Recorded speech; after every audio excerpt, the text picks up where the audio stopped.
هاي بنوتي، عاملين ايه؟ يا رب تكونوا بخير. وحشتوني جدا جدا. في فيديو النهارده رجعت لكم بفيديو جديد. فيديو النهارده هيكون عن روتين يوم حقيقي منتج في حياتي، او بمعنى اصح يعني ايه يوم كده اللي لم المتراكم. يا جماعه هشارك معاكم النهارده تفاصيل كتير جدا، وبجد يعني يوم حقيقي. مش هقول لكم بقى كل حاجه حصلت في اليوم، ويوم مليان تفاصيل، فتابعوا للاخر. بس ما تنسوش تشتركوا في القناه وتفعلوا زر الجرس عشان يوصلكم كل جديد، وتشاركوا الفيديو مع اصحابكم. وبقى يا جماعه انا تعبانه جدا، بس حاولت ان قد ايه يكون صوتي واضح.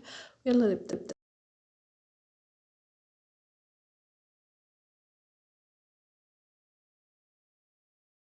حاجه يا جماعه انا عملتها ان انا صحيت طبعا الصبح، صليت الفجر. اهم حاجه يا جماعه ان تلتزموا على الصلاه، يعني في وقتها بالذات صلاه الفجر.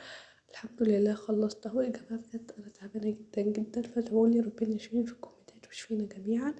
المهم بعد كده قرأت الورد اليومي بسرعة. يعني ايه؟ يعني اي ورد مثلا ممكن صفحة، ممكن يعني صورة، اي حاجة. مش هتاخد معاكم 5 دقايق ولا حاجة، بس هتكونوا خلصتوها برضو. بعد كده يا جماعة أذكار الصباح والمساء ممكن يعني انتوا تقرأوا مثلا في الطريق أو كده، أو تقرأوهم برضو بعد الصلاة، مش هياخدوا منكم وقت. أذكار الصباح بعد صلاة الفجر، وأذكار المساء بعد صلاة العصر. طبعا كلنا عارفين المعلومة دي برضو. تمام، الحمد لله خلصتهم. بعد كده بقى يا جماعة رحت علشان اعمل سكين كير روتين. استخدمت الغسول ده هيدرو. غسول يا جماعة حلو، وبجد يعني سعره جميل، وبينضف البشرة حلو بدون ما ينشفها، مش بيطلع حبوب. فيعني بجد هو غسول حلو جدا للبشرة الدهنية والمختلطة. ولو عايزين عنه ريفيو كامل اكتبولي تحت في الكومنتات، وان شاء الله هعمل لكم عنه ريفيو. تمام. يعني المهم ان انا غسلت وشي بيه. اغسلوا وشكم دقيقة او دقيقتين كده، وبعد كده اغسلوا وشكم. اهم حاجة يا جماعة بعد الغسول وهو الترطيب المرطب. وجماعة يعني واختياركم للمرطب مهم جدا، لازم يكون مرطب حلو، بيرطب حلو وما بيطلعش حبوب. بجد يا جماعة كل حاجة دي لقيتها في الكريم ده، وبجد يكون بقى برضه سعره رخيص، اللي هو يوريتشي بنسينول. حلو يا جماعة، حجمه كويس في نفس الوقت يعني بالنسبة لسعره، فيه كل الحاجات دي، وفيه فيتامين سي، وفيه هيالورونيك اسيد، وفيه حاجات كتيرة كده. فهو بجد حلو جدا، وانصحكم ان انتوا تجربوه. بعد كده يا جماعة بقى عندنا اهم حاجة في الشتا، وهي ترطيب الايد وترطيب الشفايف. بصوا يا جماعة الكلام ده من نيفيا سوفت، هو حلو جدا جدا كده وحجمه كبير. المهم يعني ان انا رطبت ايدي كويس، رطبوها باي كريم انتوا بتحبوه يعني. بس وبعد كده بقى طبعا رحت على المدرسة وكملت بقية يومي. اول ما رجعت بقى يا جماعه، رجعت البيت، غيرت هدومي، اتغديت، صليت الظهر، ونضفت كده مع ماما البيت. ساعدتها يعني في التنظيف. زي ما انتوا عارفين اعملوا بقى الحاجات اللي متعودين عليها عادي. لو عندكم درس انزلوا الدرس. في اليوم ده ما كانش عندي دروس، فبدأت المذاكرة بان احل امتحانات شهر نوفمبر بتاعة الماس دي في كتاب المعاصر. يا جماعة بجد يا جماعة بيجي منهم في الامتحان، فحلوهم كلهم.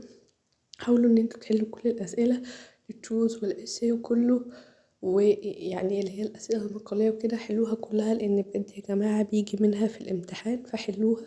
وفي نفس الوقت انتوا يعني عشان تتدربوا على امتحان آخر السنة كمان يا جماعة في important question على يونت 1 وعلى يونت 2، حلوهم مهمين جدا برضو. استخدموا طبعا يا جماعة أي كراسة لحل الماس عادي، يعني بالذات لو مسائل فيها ستيبس، فانتوا ما تحطوهاش في الكتاب عشان ما تبقاش داخلة في بعضها كده. استخدمت الكراسة والكالكيوليتور دي، يعني البطلة بتاعة الماس الكالكيوليتور، مش بعرف حل حاجة من غيرها. واتأكدت بقى من الإجابات من الجايد أنسر. عارفين يا جماعة الحاجات اللي هي المعتادة، ومعانا قلم نجاة فرصص طبعا. وبس بعد كده يا جماعة بقى فتحت بنترست شوية، حاسة ان ما عنديش دم، بس ماشي يعني. بجد يا جماعة بخش بنترست كده بحس الله ايه، حاجات حلوة جدا، حاجات خيالية كده، الحاجات اللي في أحلامي. في كمية حاجات بجد، أي حاجة تبحثوا عنها هتلاقوا طلع لكم شكلها حلو.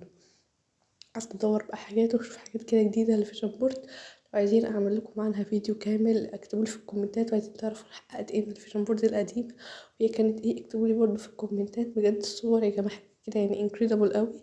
انا اصلا يا جماعة الفيجن بورد بتاعت 2025 دي ما كنتش طبعها، كنت عاملاها عادي على الموبايل يعني، وحاطه خلفية على الموبايل. حوالي ساعة تقريبا كده ادور، بعد كده لقيت ان يعني ان الوقت خلاص، وقلت لا لازم اطفي واقوم.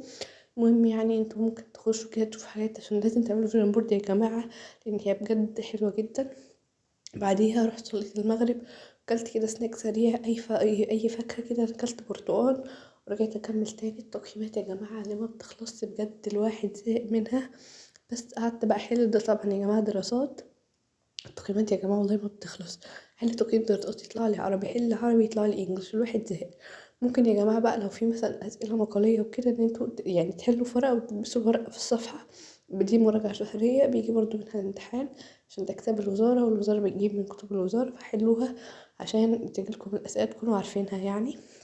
المهم قعدت تقريبا يعني حوالي نص ساعة أحل في الدراسات. لو عندكم أي تقييمات يا جماعة ما تركموهاش وكده، ممكن تصوروا الكتاب لو مش بيسلموكم في المدرسة، أو تصوروا التقييمات أو يعني تنقلوهم أو تحلوهم على طول. المهم إن انتوا ما تركموش عليكم أي تقييمات، واهتموا بيها عشان بجد هي يعني عليها درجات كتيرة، ولو ضيعتوها درجات كتيرة أوي هتضيع منكم. المهم احنا الحمد لله يعني الحمد لله خلصت، فكده تمام قوي. بعد كده بقى يا جماعة اتعشيت وعملت سكين كير وصليت العشاء. يعني اهم حاجه طبعا ان يعني ما نسيتش اصلي العشاء. بعد كده يا جماعه بدات اكتب بقى التودو ليست بتاعت بكره، عشان ابقى عارفه انا هعمل ايه. يا جماعه الكتابه بتخليكم مش تايهين، هتخليكم عارفين انتوا عايزين تعملوا ايه.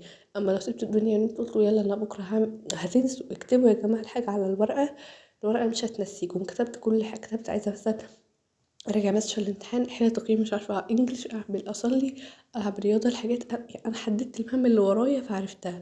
بجد يا جماعه دي عاده من العادات اللي لازم تلتزموا بيها، ولازم تلتزموا بيها قبل 2026، لان هي بجد هتغير حياتكم 180 درجه يا جماعه.